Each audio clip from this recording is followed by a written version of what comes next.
Welcome to the last day of what feels like the never-ending ISEA Conference 2021.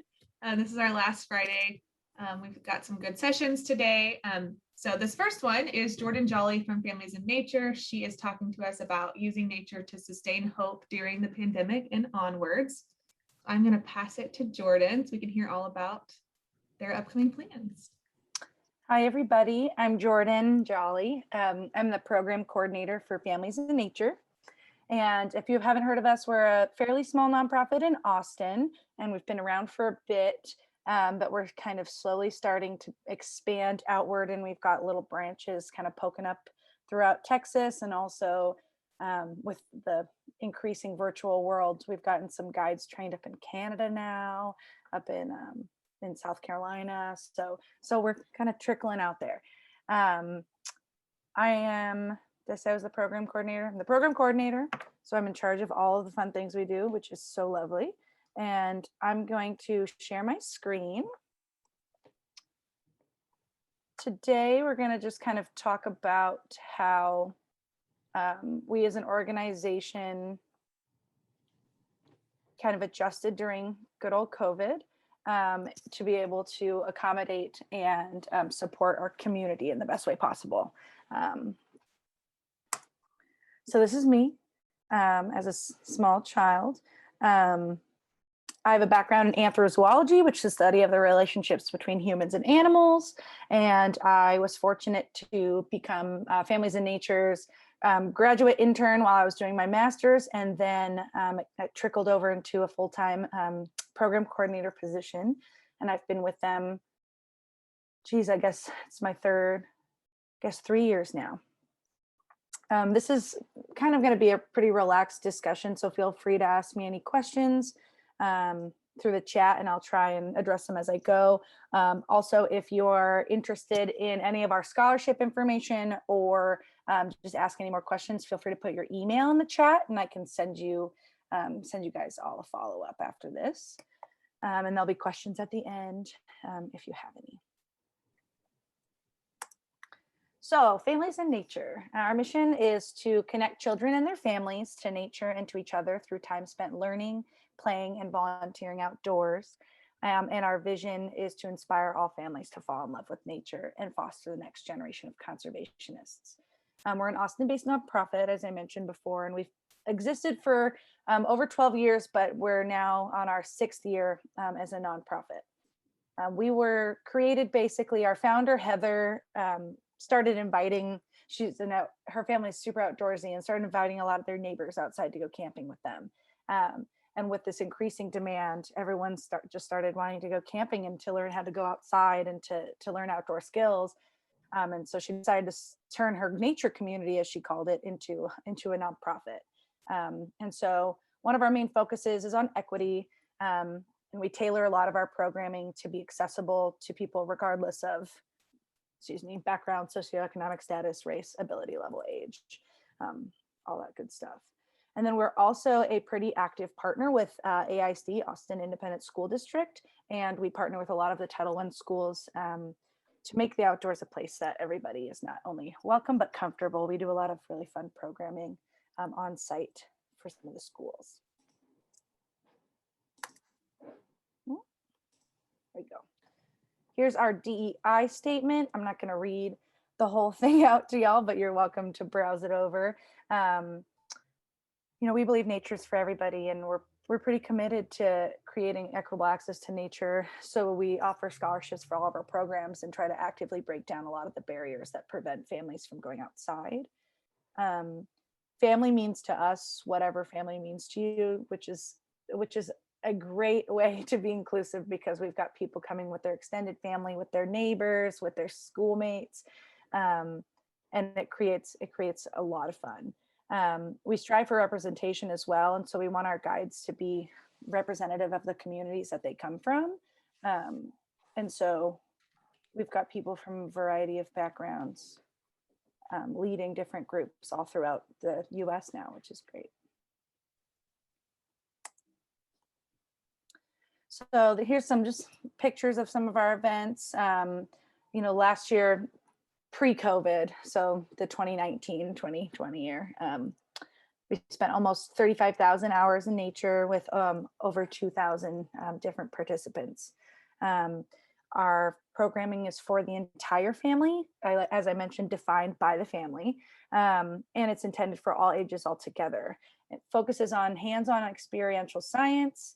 And so this is often means, you'll see like newborns with grandmas and siblings on the same hike being able to mentor and lead each other through different outdoor activities. We focus a lot on social emotional learning. And since becoming an official nonprofit in 2014, last year we'll have surpassed over 200,000 hours in nature. So this is kind of our basic program area layout. We do a whole lot of stuff. This is kind of our pre-COVID programming, as I call it, which a lot of it will resume and has slowly started to resume once it has become safe to do so. Our guide development program, which I'm going to talk about more heavily later, is generally a weekend-long in-person intensive that focuses on teaching whoever really wants to be involved out in nature. So it's a lot of community leaders, homeschool parents, volunteers, teachers, outdoor guides who want to just get a different perspective. And we kind of teach on how to confidently lead outside. And this is kind of shifted into an online program right now due to COVID. And then we have our gear library, which is a fully stocked storage unit full of outdoor gear that is available for rent and or loan, depending on the situation. And then we've got our Familias Aventureras program, which is free for participants from underrepresented ethnicities or those who are economically disadvantaged. It's all the same activities that we host for everyone else, but we make sure that we provide, Spanish translation on site and just to make things a more inclusive space for people who might be less comfortable going out into nature. My personal favorite, which we're not going to be able to do sadly until fall of 2020, is our Schools to Parks Camp Out program, also known as our campus campouts, where we bring a camp out to you at your school campus, and it's a whole lot of fun. We're partnered with AISD, and we bring out archery equipment, and we'll do s'mores, and we bring out some of our partners. So sometimes the cadets will come out, and we've had people from urban forestry come out and do different little booths and activities with the kids and their families. It's a good way to connect school staff with kids. So a lot of times the principal will come out, read a bedtime story around the fire, the fake fire, and be able to kind of acknowledge that there's nearby nature even on your campus. So with COVID, we've obviously had to restructure a couple things, as everyone has. And so here are our updated programming areas. We have started doing an ecologist school after school program, which is our very first drop-off program. Actually, we've always been all families all together, but we actually created a drop-off program because we acknowledge that that's a need that people need right now. After being stuck inside with their children for a year, a lot of people are really, really striving to get a couple hours of peace away. So we're doing that. And then we're also doing our teacher and guide development program virtually in order to just keep being able to reach children and their families and be able to actually expand our reach farther than just Central Texas, which has actually been really beneficial. We've gotten a lot of people interested from outside of Texas going through our training programs. And then nature communities. This is our way to help encourage people to keep with their quarantine or, their little bubble, but also still be supported and provided with resources to effectively and enjoyably take groups outside. So this is our ecologist school. This is kind of the basis for all of our programming. It's a guidebook on how to take families out into nature with experiential activities, science activities, over 1,000 of them in this book across 16 different branches of science. So we've got everything from climatology to entomology to astronomy to anthropology to get a really well-rounded view of all the different things that impact conservation and ecology in general. Students can earn their badges in each of these different science slices, which makes it kind of fun because kids love, the badges and the little trinkets. A lot of my kids that are in my classes after school right now have sewn their badges onto their shirts, and we earn a different badge every month. And so they've got this awesome, badge shirt. It's almost like scouts, but a little more inclusive with ages and genders and that. And then students have the opportunity to become a certified junior ecologist if they complete 10 badges. Our book is scheduled to be published next year, but with the completion of our teacher or our guide program, you actually get access to the full unpublished book in an ebook version, along with the tips and tricks and methods for best practices teaching and leading large groups outside. This whole book and these journals are just meant to augment education and kind of foster some youth leadership and promote the next group of conservationists in your community. These I'm going to go through fairly quickly because as ISEA, I think we all know the lovely benefits of why we need nature and why we need it now. But for us in particular, families in nature, it works. Outdoor learning is the best way to maximize enrollment and in schools especially, while minimizing disease transmission risk. It's really cost effective. It's not very expensive to take people outside, especially even if you're just using your school campus or your local park or trail. And then it's a huge equity piece. So teaching outdoors can, address a lot of the inequalities that we're seeing, especially in the school system, among under-resourced and BIPOC populations that, can't and weren't able to transition fully to learning online virtually.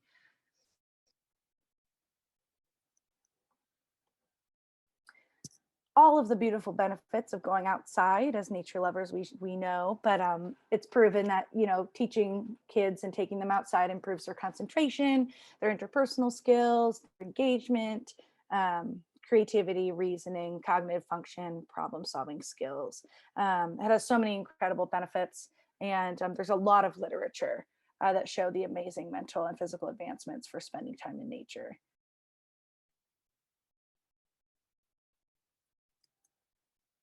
It's also super beneficial for you as a guide, as an employee.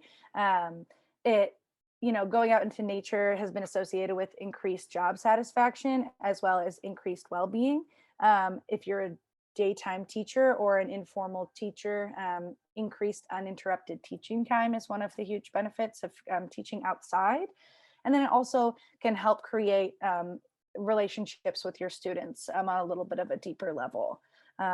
One study showed where a school where outdoor learning was embedded within the curriculum found that the teacher spoke of way increased job satisfaction and personal well-being. And then also, teachers and instructors are at a higher risk for disease transmission, especially with larger groups of snotty children. So teaching outside helps minimize the risk of contracting anything, let alone COVID. Which hopefully we're on the upswing for that, or downswing, I guess, depending on how you look at it. So this is one of our new programs that we have adapted to be able to best suit our community. This is the first time we've ever done a drop-off program. Families in Nature is generally fairly strict on our no drop-off protocols because we want families to learn together, and we want them. We're generally not, a daycare situation. We don't just want you to drop off your kids to just run around. But now we do, and I love it. So I'm the person actually in charge of teaching all the after school classes. And on Tuesdays and Thursdays, I take a small group of kids. We're super safe, masked, socially distanced, but we do hands-on experiential science out at Peace Park here in Austin. We have a new partnership with them. And every month we focus, so on Tuesdays and Thursdays are a different science discipline. And so on Tuesdays right now, for example, we're doing climatology from 4 to 6. And on Thursdays, we're doing paleontology this month. Right now, our class size is about 6 to 7 kids. We've got the capacity to do about 12 kids max in these after school classes. But you know, the kids, we do hands-on activities, we go down to the creek, we do journal times, and then at the end of the month, they earn their badge and get to put it excitedly. We do a badge ceremony. And so a lot of the kids that are currently in my program have been in it from the start. We started in October and then had to put it on pause when Austin hit stage 5 from January and February. But we're back up and running, and it's been a really effective way to still engage families and also see growth over a period of time, because since it wasn't our intention to keep with the same kids every month, but because it's such a small group, the same kids, you know, have been signing up, and they really quite enjoy it. And then they all, if some of our students stay in for 10 consecutive, so 5 consecutive months if they stay on a Tuesday, Thursday, or 10 months if they're coming once a week, they will earn their junior ecology certification. Another way that we've adapted is we've created a lot of virtual content to become accessible. And so we've taken 96 lessons from our ecologist school curriculum and adapted them to be able to be done from home with very minimal materials, and for all ages altogether. They branch across STEAM, and they cover volunteerism, leadership, and outdoor skills, and generally don't require much technology, which makes them fairly accessible. They are pretty simple. They require little preparation, and we've compiled the booklets in both English and Spanish, and we're working on getting funding to be able to get them printed in small booklets that we'll be able to give out as a nice, you know, kind of addition to your trail backpack, a little tiny booklet to be able to carry around with some activities. Here's some examples of some of our excerpts from the ecologist school lessons. We include what's called a science seed on each of them, so you can get as in-depth as you would like to with some background information, but you don't have to go and do the research your own. If you have no experience with astronomy, we provide you with a little blip of enough information to be able to, you know, confidently lead the activity with a group. Then we're also really emphasizing the creation of nature communities. We provide parent and family support for just increasing your time outside. It's a great way to connect with your community while also connecting with nature. And it's in a safe and effective way to take a small group out learning while having access to all of our gear from our gear library, as well as our lessons and our educational materials. We understand that taking groups outside might be kind of taxing and stressful to figure out what you might want to do outside. And so being part of a nature community kind of takes out a little bit of that hard work, and we're able to provide you with some activities and some ideas, and help mentor you to be able to effectively lead your nature community however you see fit for your community.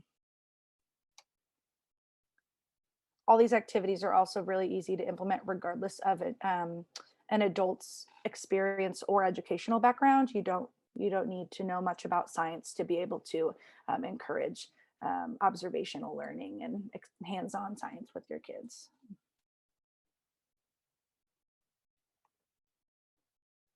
All right, this is kind of our big, just realized I was up there. Our biggest thing that we're gonna talk about today, and I invite you all to join. And if you guys are interested, please put your email in the chat, because I'd like to offer any ISEA attendees a discount for our guide and teacher training. So basically this training offers tips and tricks how to confidently lead your classroom or community outside in the outdoors. So we've got kind of it broken up actually now to be able to support regular teachers as well as people who want to be an outdoor guide. So our teacher component, we talk about tricks like where to stand, how to manage behavior, setting behavioral expectations inside of a classroom while being able to transfer outside. And then our guide tricks are things like managing risk, teaching all ages together, turning fear into curiosity, and a handful of outdoor skills. For all of our programming, scholarships are available, full and partial scholarships. So regardless of your situation, you are still encouraged to apply, because we have a really liberal scholarship policy. We just want to be able to make everything accessible. So if you're interested, please don't hesitate to reach out.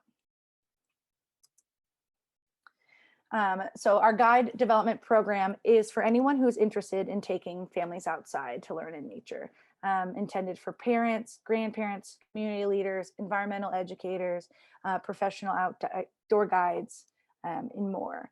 And some of our training topics for the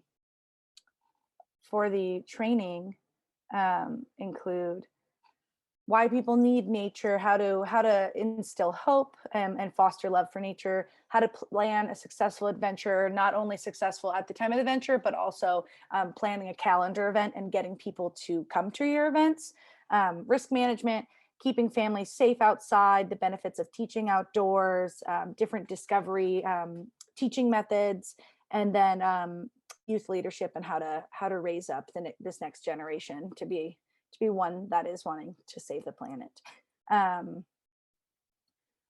Getting certified with our training also allows you access to our gear library, which is full of camping gear and educational materials. And then with getting certified, you also have access to the entire Ecologist School Guidebook. So that's over 1,000 different lessons, and then also a bunch of different tips and tricks. And then you'll also be part of our community of practice, and there's opportunities for mentorship with other guides and other teachers and with staff.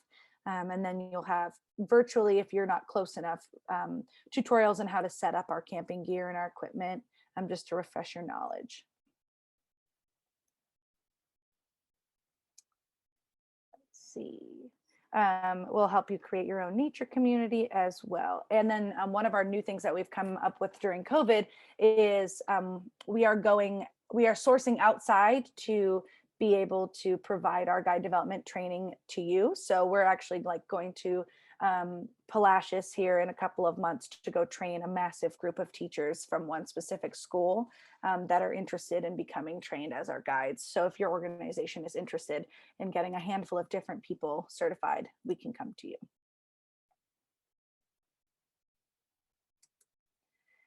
We have a gear library, as I was mentioning. It's accessible for anyone who has completed our guide and teacher training. Obviously, if you are not local, it's a little bit more of a struggle to reach our gear, but we also have the network to be able to help you establish your own gear library. If that is something that is of interest to you and your organization. We provide access to video tutorials on how to set up all our gear. And we've gotten a lot of our gear thanks to OEN, which is the Outdoors Empowered Network. Where we're able to share resources and training and a community of practice with them as well, and help be able to mentor other organizations that are wanting to start up their own gear library.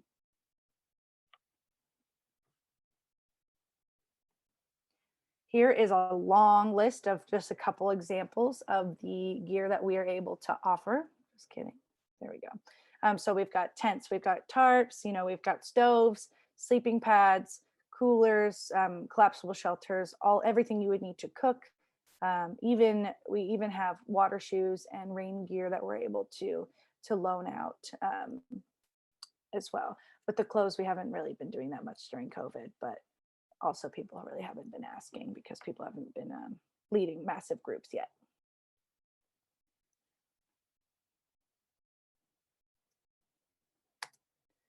And here is a couple pictures of some of our awesome guides on a bunch of different trips. We've got some guides down the bottom corner at Goose Island. We take a hooping crane boat tour every year. We've got Tess in the upper corner. We take a group to Marine Lab in Florida every other year, where guides have the opportunity to be chaperones as well as guides during that trip. We're geocaching in the bottom left, canoeing in the upper right with two of our guides, Ellie and Claudia. And so it's just a bunch of examples of all the opportunities that you're able to have as a guide. Jenny here in the middle, she's one of our guides. She's been for a couple years now, and she leads her own camping trips to Santa Fe National Mountains and Rocky Mountain National Park every summer. And being that guide, she has the opportunity to be able to use our gear and our insurance. So if you're looking to lead your own groups outside, but just need that little extra support and push, Families in Nature is a great stepping stone to be able to help you getting your community outside. And that's it. It was quick and short and easy. Sorry, it's a little bit shorter than intended, but if anyone has any questions, Jordan never, oh, sorry, I go interrupted you. for it. And so there's one question earlier that I don't know if you saw. It was, I think when you were talking about the guide training program, and it said, what is the cost for the training program and what's the time frame for the program? Oh, perfect. Yeah, yeah. Love. I see all these chats now. So the time frame for the program. So generally, when COVID is, starting to settle down, we'll be able to be doing, our in-person programming back up again. And so that is it's a weekend long camping intensive, but right now we've gone to virtual. And so it's just 2 days. So our next one, I guess the dates didn't get put up, is going to be May 11th and May 13th. And I can put that in the chat as well. It's from 7 to 9 p.m. Central Standard Time. And you can actually, I failed to mention, Texas teachers are able to get 6 continuing education credits if they complete our guide training program, because we are a certified TEA provider. And so if anyone is in Texas and is interested in that perk, I'm going to put some more information in the chat. And the general cost is $150 for the training. However, as I mentioned, we have a super liberal scholarship policy. And if you're interested and are able and have the funds to be able to pay an ISEA discount, so it would be you guys only have to pay $100 instead of $150. Jordan, I have a question piggybacking on that. Maybe you said that is it virtual or in person, or that depends? So this next one, May 11th and 13th, will be virtual. Okay. But if you are holding out for wanting, the more intense in-person experience, coming fall, we will hopefully be able to start offering in-person smaller guide trainings again, which is a whole lot of fun because we get to do a lot more of the, outdoor skill building. If you don't know how to build a fire, teaching you how to build a fire, that kind of thing. When we bring out our archery equipment, go on hikes. So it's a little bit more of a nice community building opportunity. Mm-hmm. But if you would like to, just be in for the learning, May 11th and May 13th will be our next ones. Cool. See if there's any other questions. Jordan, I had a question. Yes, of course. So you mentioned that the nature communities, you're encouraging people to set those up in their communities everywhere. Is there a running list of where they already exist, or something like that? I don't think we have a running list on our website quite yet. Let me see. Well, actually, I'm going to stop sharing my screen briefly, just so you don't have to see my thousands of tabs. The nice thing about the nature communities is even if there is one in your community, they're generally fairly small. It's generally, a school group. So like we've got like a Montessori school around here that's got their own nature community, and they borrow gear a couple times a year. But then we also have, a couple homeschool moms who have a group with, 5 to 7 kids, and those families that are their nature community. So it's really flexible. And if you're wanting to get involved with another nature community near you, I would reach out so I can see if we've got any near you guys. But other than that, it's pretty fair game to just start your own if you've got, a group of families that you already love hanging out with. Let's see. Very cool. Thank you. Yeah. I'm just double checking our website. Yeah, we don't have a list up, but that would be a good thing to have, actually. Thank you. And then my email, I'm going to put my email in the chat if you are interested in signing up for our training, you can shoot me an email and let me know that you attended through ISCA, and I'd love to give you a discount. And if the cost is still too hefty, which I get it, times are rough, please just send me an email anyways, and we've got so many spots for scholarships and would love to have you. Time frame, yes, time frame for the program is just 2 hour sessions plus some preparation time. So 2 hours of preparation reading materials, and that counts as your 6 hours for continuing education credits. I think that's all the questions.